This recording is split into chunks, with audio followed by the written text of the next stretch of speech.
রাজা দেবদক্ষ, অভিনন্দন অভিনন্দন, তোমায় তোমায় অনেক অভিনন্দন। তাহলে শেষ পর্যন্ত আমার ইচ্ছেই সত্যি হতে চলেছে। আমার যে আজ কি আনন্দ হচ্ছে। দেখছো কি, প্রণাম করো, প্রণাম করো রাজা ত্রিপালককে। ঠিক আছে ঠিক আছে। দেবদক্ষ, উনি কিন্তু কেবলমাত্র এখন তোমার প্রতিবেশী রাজ্যের রাজা নন। আমরা সবাই মিলে ঠিক করেছি যে এই সম্পর্ককে আমরা আরো মজবুত করে তুলব, আরো আপন।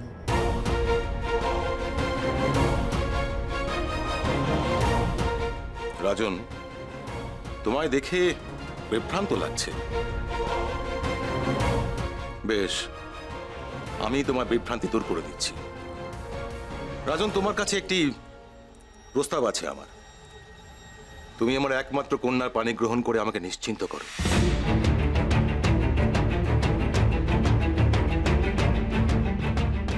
রাজা ত্রিপালক, আমার কিছু বলার আছে, তারপর না হয় আপনি আপনার সিদ্ধান্ত। দেবদক্ষ, তোমার মাতা আমাকে এই প্রস্তাব দিয়েছেন, আর সত্যি কথা বলতে কি, এর থেকে উত্তম প্রস্তাব আর কি হতে পারে?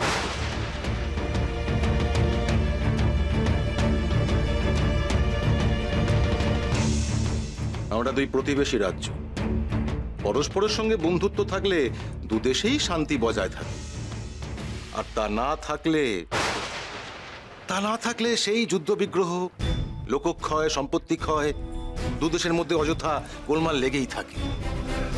আর আমি নিশ্চিত তুমি তা চাইবে না, কি তাই তো?